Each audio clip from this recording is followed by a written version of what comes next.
morning, everyone. Welcome to Smart Talk Sabah. I'm your host, Joanna Suhenli Rampas. And again, at the second time on Smart Talk Sabah, we have Mr. Danesh Prakash, the co-partner of Tindak Malaysia Network Services PLT and the chairperson of Persatuan Bertindak Pilihan Raya Bebas dan Saksama, or Tindak. Yeah.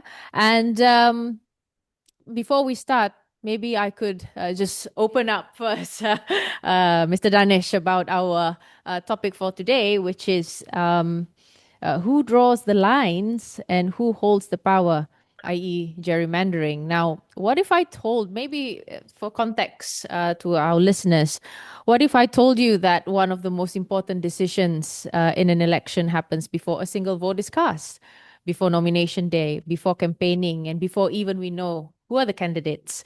And it happens when somebody decides where one constituency ends and another begins. And because change of that boundary, change the numbers of votes inside it, split one community into two constituency, or combine several communities into one. And you can potentially change the political outcome. And of course, our guest today, Mr. Danesh, who has spent many years studying Malaysia's electoral boundaries and advocating for electoral reforms. Welcome back to Smart Talk Sabah, Mr. Danesh. Thank you very much for inviting me. Yeah, thank you so much. Now, before I go any further, before we say gerrymandering, what are we actually talking about, right? And I want to start at the beginning because I think Malaysians sometimes use these three terms almost interchangeably. So we're talking about redelineation, we're talking about apportionment, and also gerrymandering. So, of course, they're not the same thing. And so before we start going into detail and to also discuss even further about this topic tonight, so perhaps we can give all of us here in Smart Talk Sabah a Danish Prakash crash course of what is redelineation, what is malapportionment, and as well as gerrymandering. Mr. Danesh. So let's start with the basics, as you correctly pointed out. Okay, what is redelineation? Or sempadan semula in Malay. Basically, it's the process of redrawing electoral boundaries. So now the question is, why do we have electoral boundaries? Okay, because in Malaysia, we practice first past the post system as an electoral system. That means we also practice a concept called single member territorial representation. Every part of Malaysia, under every state or region, you have a division. I'm not referring to division as the bahagians that you tend to associate in Sarawak or historically in Sabah. I'm referring to electoral divisions. Each area yields one ahli Dewan Undangan Negeri or State Legislative Assembly person, we say ADUN, and one ahli Dewan Rakyat, which we tend to call it as Member of Parliament, MP, right? So it's area-based, it's geographical-based, okay? So this is why the electoral boundaries appear, because we opted for this form of electoral system and how we elect our representatives. Okay, now for your information, we already done the delineation in the first round. For Malayan side, it was done in 1954. For Sabah was in 1966 and Sarawak was 1968. Subsequently, it's what you call redelineation, means redraw the electoral boundaries. Why do we redraw the electoral boundaries? It's because the nature and the composition of the various Dewan Undangan Negeri constituencies, DUNs, and the parliament or the federal constituencies changes over the years. Okay, because population changes. For example, there's more voters appearing in certain constituencies. Some constituencies are facing a decrease in voter count. So this is what happens. And the ideal scenario and what we aspire for redelineation is irrespective of your background, meaning your ethnicity, your age, your gender, your political affiliation, you name it, you are treated equally across the board. So this is why the whole purpose of redelineation is to rectify all these issues, right? Because population changes, so it creates imbalances. And because I mentioned one area yields one representative. When there is an imbalance, when there is some things are not done correctly, then you're saying some group of voters are more important than the other. Okay. Now, then come the next two terms called the malapportionment and gerrymandering. Okay. Both of them are actually what I call the malpractices of the redelineation. Malapportionment means there is an inequality of voting power between two areas. So I get back to my previous statement. Every area yields one representative. And in Malaysia case, the constituencies are drawn based on the voter count. Officially use the word electorate count. Okay. If a constituency has 10,000 voters, it will yield one representative. In an ideal scenario, the next constituency should be 10,000 or 12,000. But what happens if the next constituency adjacent to you is 50,000? But remember, the constituency with 50,000 yields one representative because we are practicing single member territorial representation. So what it means is the constituency with the 10,000 voters have 5 times more value than the one with the 50,000 voters. So what it means to you in simple sense, putting away the mathematics, is the first constituency I talked about, your voting value is very powerful. You're very influential as a voter.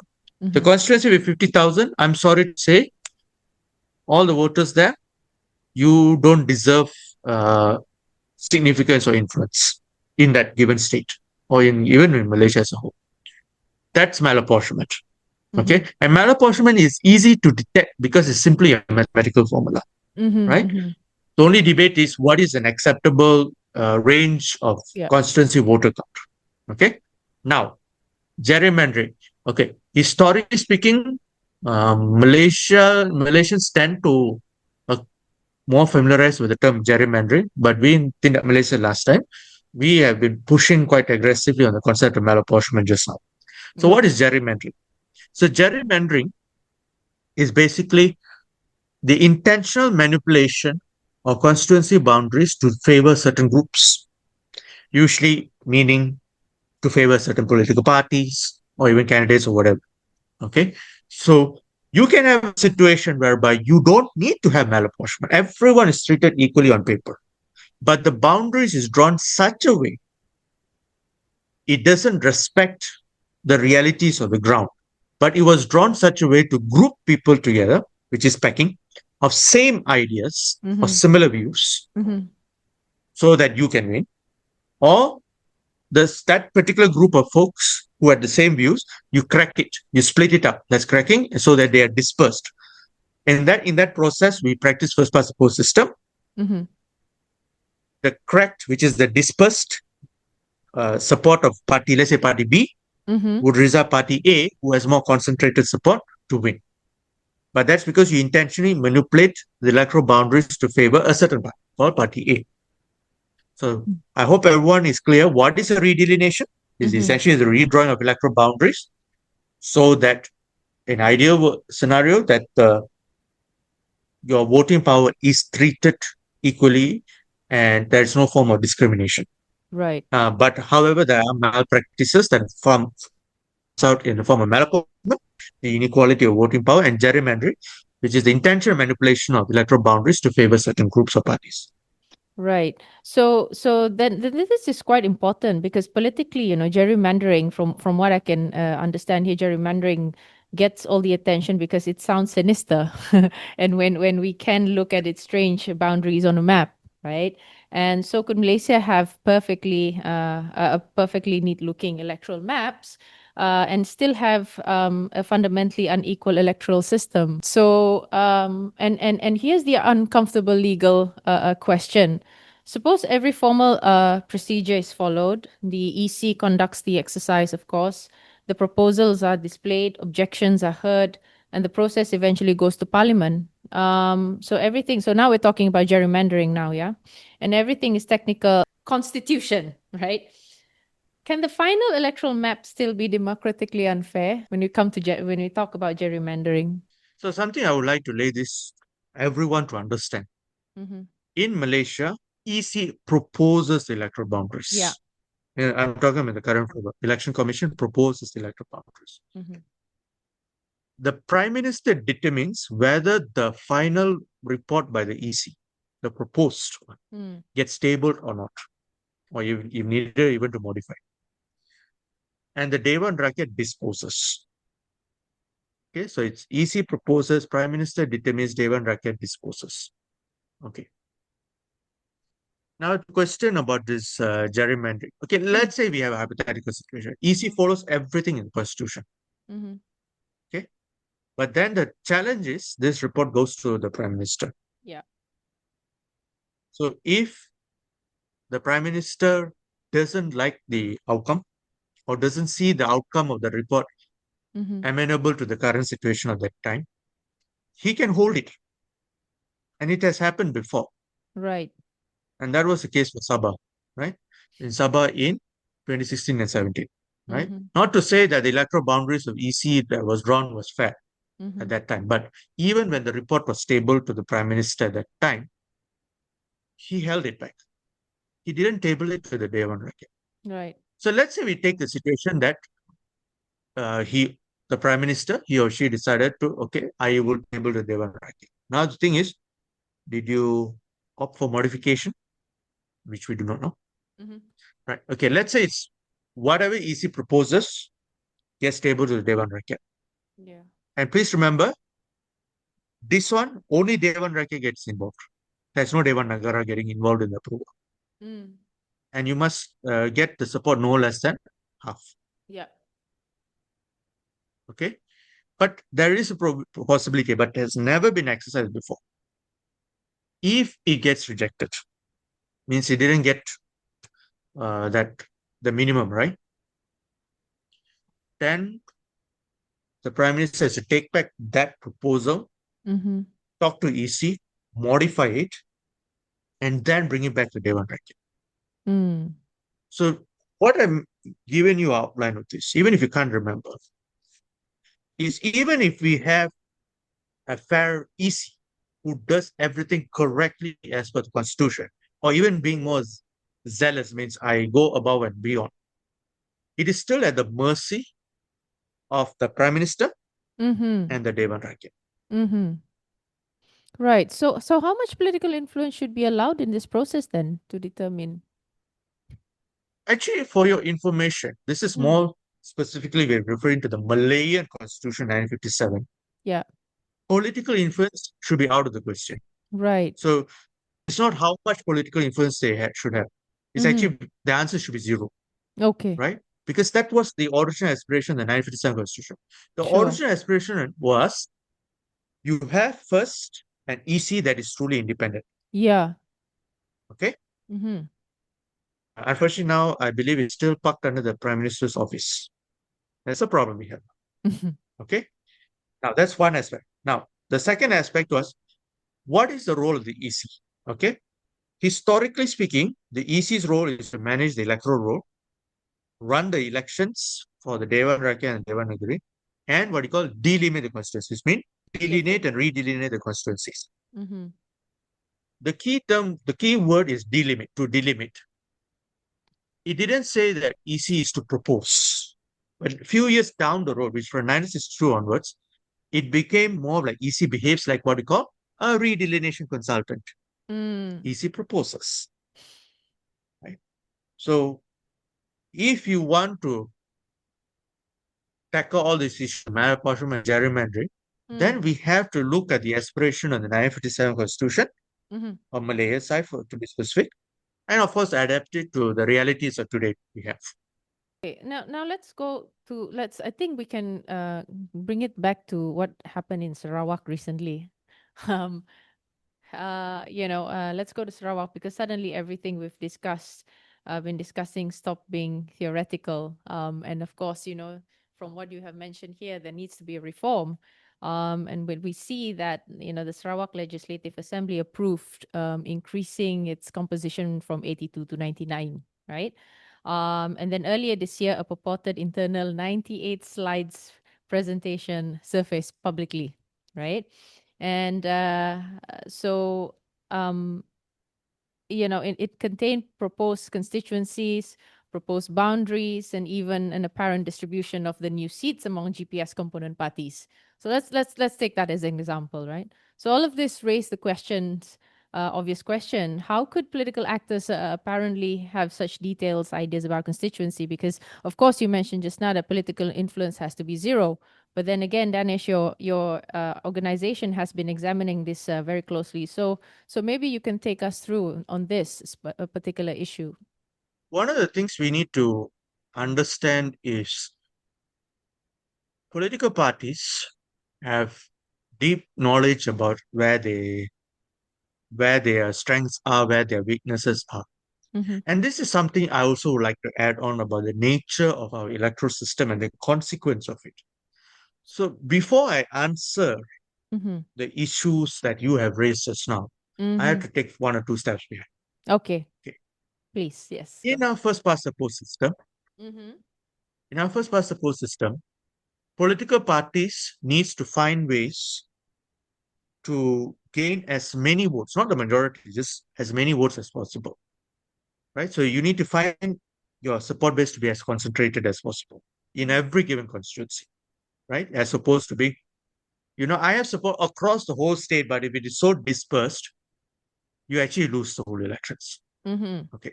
So what happens is different political parties in Malaysia, and also let's say even for Sarawak, you have different strengths. Some constituencies you are stronger, some constituency party B is stronger, party C is stronger. So let's say party A, party B, party C, you form a coalition. Okay.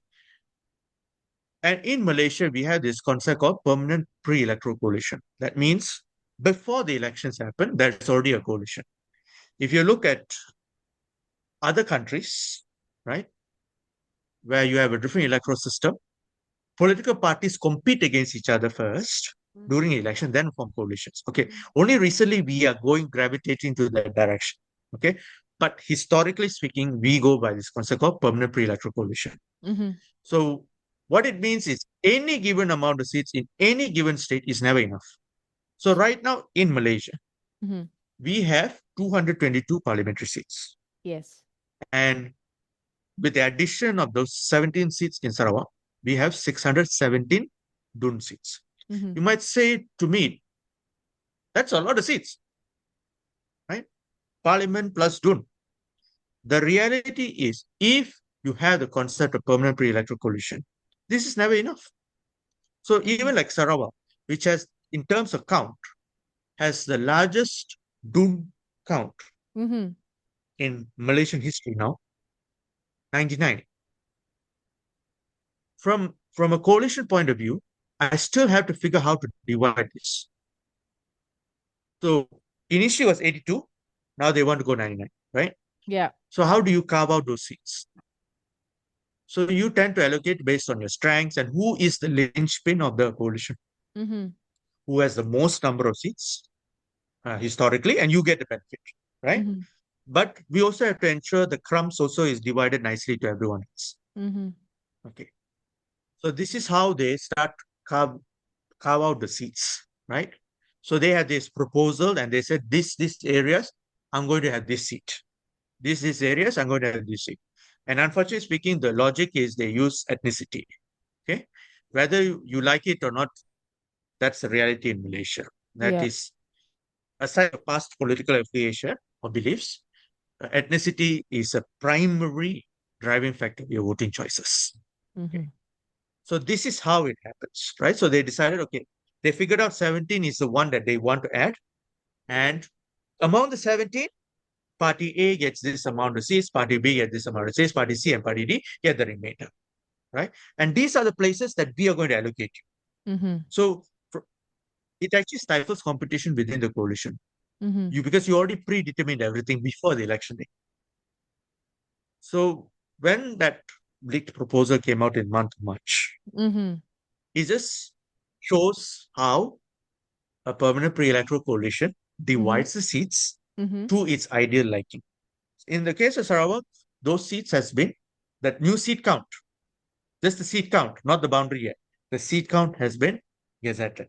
Yeah. Now we are looking at to draw those 99 Dewan Undangan seats, Mm-hmm. and also in the process, you have to redraw 31 parliamentary constituencies. So when we do redelineation in Malaysia, you had to tackle the state level constituencies and the federal level constituencies together. And by the way, it is possible that you don't have to touch the federal, but you can still review it, right? You can subdivide the 82 into 99 and just keep all the parliamentary constituency boundaries as it is. Most likely, it will not happen that way. They will tweak the parliamentary constituency boundaries. Do you think that they will have, I mean, considering the fact that Sarawak is going to have their election anytime soon by now, right? And as well as next year, I mean, there's also talks about federal election, parliament, maybe in the next 1 year or two. 1 year. Do you think, in other words, sempatkah for Sarawak to actually manage to get their 99 seats? Do you think it's possible? This is a very good question. We have a situation right now. The state constitution says there's 99 seats. Yeah. Okay. But the election commission has not started the, officially speaking from constitutional point of view, just want to clarify, the proposed boundaries of the 99. Okay. Now, can Sarawak proceed with the state elections at the end of this year without the 17 new seats? And this is where we have to look back in history. In 1987, Sarawak by then had added new constituencies. And the EC of that time proceeded with the redelineation. Before the redelineation complete, due to a severe political crisis that in Sarawak's history, which is probably the most severe, which is the mengangkat crisis, the Sarawak Dun was dissolved. Yeah. Before the redelineation was complete, as a matter of fact, the redelineation process was still going on. Okay, Sarawak Dun at that time followed the seat count of the years before. Not doesn't even include the new seats, right? Then we look in the case of Sabah in 1994. There was a redelineation was taking place. There's no change in seat count, but before the redelineation could complete, the Sabah Dun was dissolved promptly in 1994, of which the EC had to opt to use the electoral boundaries of 1984. Okay. Then we look at again in Sabah in 2018. Sabah legislated in 2016, there's 13 new state constituencies. EC proceeded with the redelineation, completed its part by tabling it to the Prime Minister by 2017. Ideally speaking, the Prime Minister, as soon as possible, as per the Constitution says, you should table to the Dewan Rakyat. No, he didn't. So in 2018, the Sabah Dun was confronted with this question. Do I go with 60 Dun seats that, that count that existed for many years? Or do I go to the 73 because as per the state constitution? Yeah. But bear in mind, the electoral boundaries of the 73 were not approved. So Sabah proceeded with that 60 Dun seats 60, yes. in 2018. Okay. So to answer your question, for Sarawak, with or without the 17 seats, you can proceed. Can proceed. So there's a possibility that can proceed lah within the end of Because this I'm year. looking from the past experience, and I'm just letting you know the Sarawak state leaders have already mentioning that angle. You're not going to wait. Yeah, definitely. And, now, okay. Yeah. The other aspect you talked about the federal elections, right? Yes. Of course, it has a consequence because whether the parliamentary boundaries get changed. This is the thing that we need to learn. Yeah. So how is that, Mr. Danish, when you have new seats, but then in terms of parliament seats, I mean, there's so they haven't done any redelineation for that as well, right? Yeah. So before I answer the question, we need to understand in Malaysia, whether you like it or not, this is the 3 triggers for redelineation. Okay. The first one, I would choose the one that is most commonly people will associate with. No less than 8 years have lapsed from the previous exercise. So let's say we take for the case of Sarawak, because that's the topic that you have raised. Yeah. So we look at the situation. When was the last redelineation in Sarawak took place? In 2015, 2015, yeah. right? August 2015, around that time, that was the report was done. Then 8 years has passed. That is 2023. Okay. Of course, this was 2 years before the additional seats happened. EC could have proceeded with the redelineation of the existing 31 parliamentary constituencies and 82 DUN seats. But bear in mind, EC didn't have enough. It's not legally obliged to do that by 2023. There is no upper 10-year time limit. It's just that no less than 8 years. Now, the second trigger for those who follow the politics a bit more closely is the addition of constituencies, be it at the state level or at the federal level. Yeah. So what it means is, if you add seats, then there is a time limit, just to let you know, right? So in the case of Sarawak in 2025, you added seats. So EC is given 2 years to complete the redelineation. Mm-hmm. Mm-hmm. And for your information, we already passed more than a year into this. Right. And we are yet to see a firm EC proposal. Okay. Because last time, for your information, is the moment the seat increased quickly, EC would have proceeded with the redelineation within 1 or 2 months. Okay. Mhm. So that's the second trigger. The addition of this rarely happens, but has happened. Reduction, addition or reduction of constituencies, be it the federal or state, can trigger redelineation, right? And for your information, if this happens between the 8-year cycles, the redelineation can be triggered. What do I mean by that? Let's say we take the scenario for Sarawak. This is hypothetical. It didn't happen. The past redelineation took place in 2015. Let's say the Sarawak state government decided in 2021, I'm going to add 17 seats. It can trigger redelineation. You don't have to wait for the 8 years because that's what the Constitution allows. So, not that I'm in agreement with that concept, but I'm saying it exists. The third is the rarest form of redelineation trigger: alteration of state boundaries or admission of new states or territories to Malaysia. So, for example, for Selangor, when you took out Kuala Lumpur, you can trigger redelineation. You took out Putrajaya, you trigger redelineation. For Sabah, you take out Labuan, you trigger redelineation. It's just that for the case of Kuala Lumpur, it took around the time when the redelineation was about to happen. For the case of Sabah, when Labuan was taken out, it was taking place during the Sabah's redelineation exercise. So not many of us felt it, what of that consequence. So these are the three triggers. So for the federal that you have mentioned, again, if there was no 17 new seats, then I believe EC still could have actually altered the parliamentary boundaries because of that you have passed the 8 years. Yeah. But now we have a situation, we have the 17 seats. Of course, we have to consider to create the 17 new seats and also review those parliamentary boundaries accordingly. Right. Now let's move. Let's talk about Sabah because this is where I think tonight's conversation really comes home. Because Sabah became eligible for another review. Since you mentioned about the 8-year of interval for review, and by I think it was February 2025. I think Sabah has already also eligible for this review. Now, and I want to be precise here, all right? And that does not mean that Constitution required the EC to begin the exercise in February 2025, of course, as you mentioned. But, the 8-year establish when another review can begin.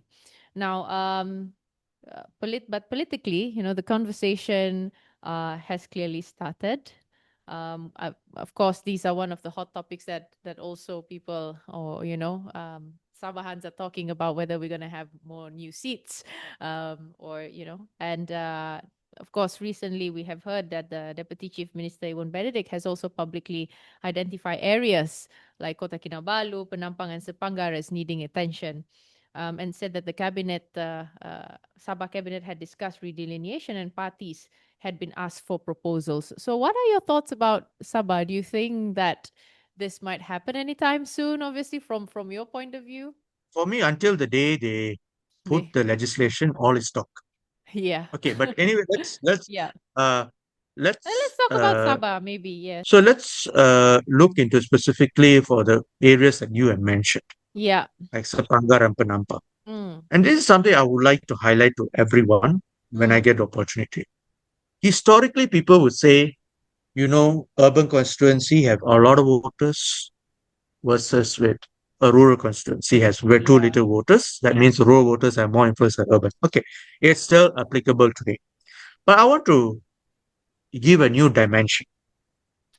And this dimension also applies to Sabah. Mm. That there is also even inequality between urban constituencies. So even though Kota Kinabalu is the capital of Sabah and its parliamentary constituency is urban, but it is not the most populous. It's Sepangar. Mm-hmm. Yes, And correct. what is Sepangar represents is the outgrowth of Kota Kinabalu. The other one is Penampang. Mm-hmm. Right? As a matter of fact, for the terms of the Dun, Penampang, one of the Duns, had the most number of voters. Let me try to Yeah. get the number for you. Dun Kapayan. Dun Kapayan has 49,597 voters in 2025. Mm-hmm. Okay, that's in Penampang. What happened if I look at one of the Duns in Kota Kinabalu? Mm-hmm. Let's say we take the example of Dun Api Api, Okay. 17,782 voters. It's a lot.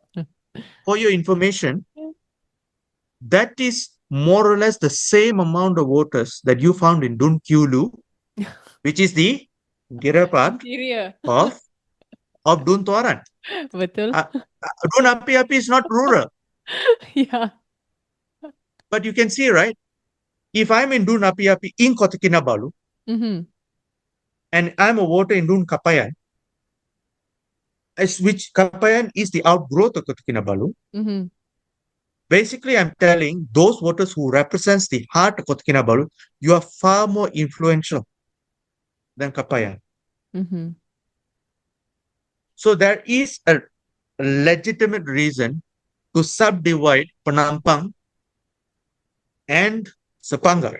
Mm. In the case of Kota Kinabalu, your area size has to grow because you have to absorb more voters. For your information, if I'm not mistaken, there's two parliamentary constituencies in Sabah that has been kind of depopulating, and they are not rural. They are Kota Kinabalu and Sandakan. Mm. Why? These are aging cities. Even though Sabah is not economically as advanced as Selangor, for example, or Johor, Mm-hmm. the aging nature has already appeared in Sabah. Mm-hmm. And where does the aging setting takes place? Mm-hmm. Is those constituencies who represents the heart of these old cities. So if you go to Api Api and you actually kind of know why that area the voter count is low. And actually, I'm not surprised these constituencies actually are slowly depopulating. Mm-hmm. And say for Sandakan, we took let's say take places like Tanjung Papat, which represents the heart of the old Sandakan. You go and see the buildings are quite old. You already know this constituency is already aging. So this is the thing that's happening in Sabah, right? You have urban constituencies who represents the outgrowth, who have too many voters, where the aduns and the MPs will struggle because I just got too many. Even within the Sabah's context, that's already too many, like 100,000 plus, Mm-hmm. right? Maybe it's not as bad as Bangi in Selangor, but it's bad still in terms of inequality for Sabah's case. Mm-hmm. So my only question is for the politicians is when you talk about, let's say we had to subdivide or have more seats in Sepangar and Penampang. Yeah. Are we looking to add new seats? That means increase Sabah's parliamentary seat count from 25 to something more? Or are we looking at subdividing the existing 25? I take back, this redraw the 25, meaning that now Kota Kinabalu has to grow in size. has to take some voters from Kapayan to balance out a bit. Mm-hmm. Sapangar has to subdivide into two, okay, which is legitimate. But in the process, would that mean also a rural constituency may have to disappear? Because the rural constituencies don't have enough voters. Most likely, if from a politician point of view, in Malaysian case, because of the permanent pre-electoral coalition concept, it's not easy even to just let go one constituency, even though the total overall seat count of Sabah is kept 25, right? Because Kinabatangan, for example, is huge in terms of area, but voter count is very low. Yes. I mean, strictly from a equalization point of view, you should maybe combine with Batu Sapi, for example. Yeah. But will the politicians will accept such ideas in Malaysia? I doubt so, because you have reduced the space for Correct. politicians to contest. You can argue Danish, but in the process, I added a new seat at Sapanga. I've added a new seat at Penampang area. But from a politician point of view, if I'm been historically contesting in the eastern Sabah, that doesn't matter to me. Because if I combine Batu Sapi and Kinabatangan, I effectively reduced 2-1 in terms of opportunities.